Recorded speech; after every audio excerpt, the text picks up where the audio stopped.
السلام عليكم ورحمة الله وبركاته. بطل وبطلة سنة رابعة، تعالى النهاردة ناخد Grammar Unit 2. هنتكلم عن ال Present Simple Tense في حالة النفي، وهناخد شوية prefixes كده حلوين، البادئة اللي انت ممكن تكون مش متعود عليها شوية، ولكن ان شاء الله هسهلها لك بطريقة بسيطة. أول حاجة هنراجع المضارع البسيط في الجملة المثبتة. احنا كنا بنقول المفرد بيحب الاس، والجمع بياخد مصدر هي وشي وات، واي اسم سنجولار مفرد دي طول عمرنا عارفين ان دي شله المفرد.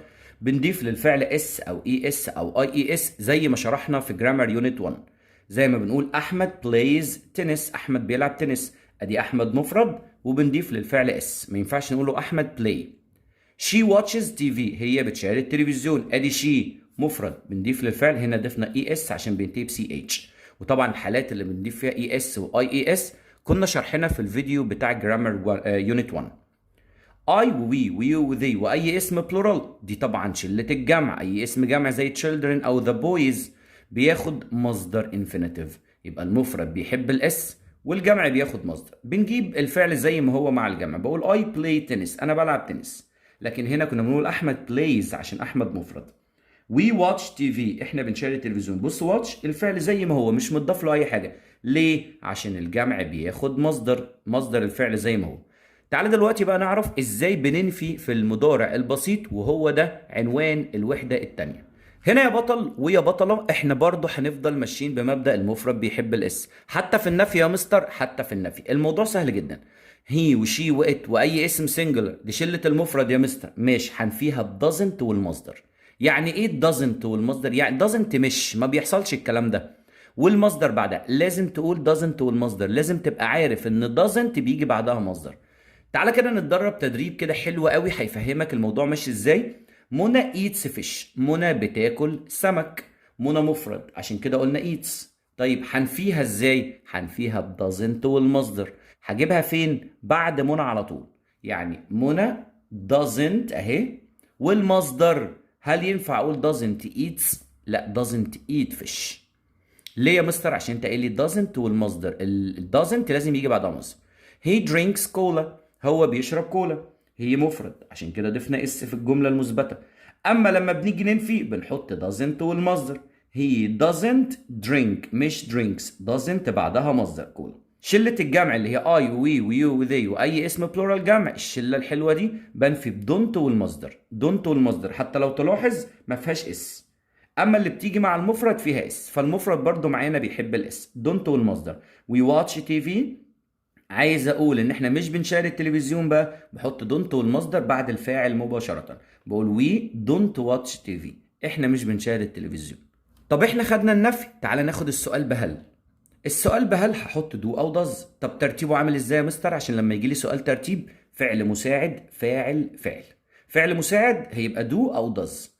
طب الفاعل هيبقى مين؟ احنا قلنا دو هيجي معاه شلة الجمع عشان ما فيهاش اس، اي وي ويو وذي، يبقى دو وي دو يو دو ذي دو اي. داز بيجي معاها المفرد، ليه؟ عشان المفرد بيحب الاس. بص اختار داز، يبقى الحاجة اللي فيها اس دايما مع المفرد. داز هي، داز شي، داز ات. طب الفعل بيبقى عامل ازاي؟ في المصدر، وده اللي انا عايزك تبقى عارفه عشان الاسئله بتيجي عليه في المصدر. يبقى لو شفت دو او داز بتحط الفعل في المصدر. بص بقى هنا بقى، تعالى كده نرتب. دو يو بلاي فوتبول، بص دو بعدها خدت يو مثلا هل انت، وبعدها بلاي فوتبول، الفعل في المصدر مع دو. الاجابه يس اي دو، لان يو بتتحول لاي. يس اي دو. طب نو، نو بيجي معاها نفي دايما، نو اي دونت. اوعى تقول اي دازنت بقى، انا كده كده بسائل بدو يبقى هنفي بدونت، سائل بدز هنفي بدازنت. هنا داز هي درينك ميلك، هل هو بيشرب لبن؟ بص داز حطيت درينك فعل في المصدر. مستر بعد اذنك عندي سؤال، هو مش المفروض هي مفرد والمفرد بيجي بعديه اس؟ اه في الجمله المثبته بس مش في السؤال. يعني لو انا دلوقتي كده، لو الجمله كده ومفيش داز وبادئه بهي، هتبقى he drinks milk، وطبعا كده كده مفيش question mark. he drinks milk فعلا جمله. اما في حاله السؤال does، هتقول لي طب ما المفرد بيحب الاس، هقول لك طب ما هو خد الاس اهو، هو هيفضل ياكل اس على طول؟ فهنا does جت does حط مصدر، جت does حط مصدر ومعاها فاعل مفرد. الاجابه يس، اعكس بقى بدل does هي تبقى he does، يس he does. ولو نو، نو بنفي، نو he doesn't، ما تقولش نو he don't، انا سائل بداز يبقى بنفي بدازنت.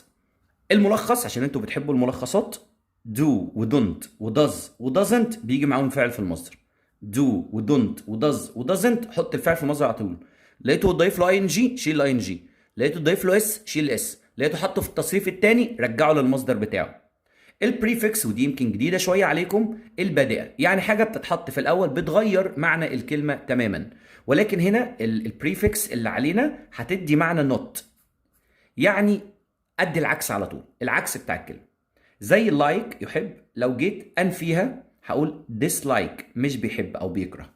appear يظهر، disappear يختفي.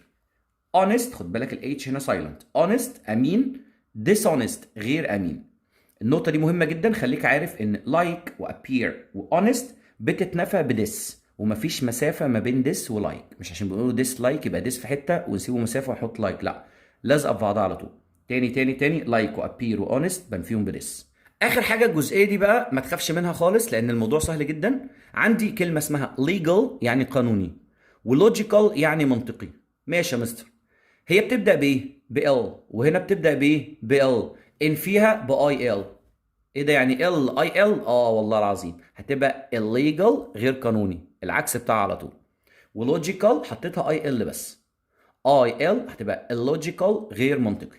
يبقى اللي بتبدأ بإل بتنفيها بأي إل، بتبدأ بإل بتنفيها بأي إل عشان تدي العكس بتاعها اللي هو نوت.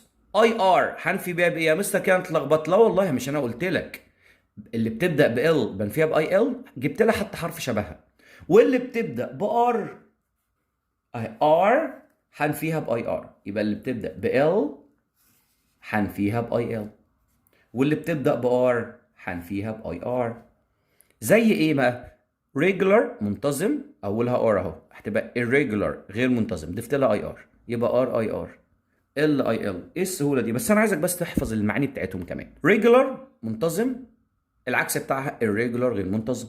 responsible قولها معايا واحدة واحدة. responsible مسؤول، هنفيها irresponsible غير مسؤول، أولها r بنفي بأي r.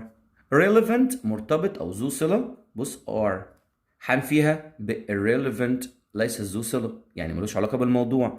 الحاجات دي بس أنا عايزك تحفظ المعاني بتاعتهم، وكده كده النفي بقى سهل، يعني ال بتتنفى بأي ال، r بتتنفى بأي r.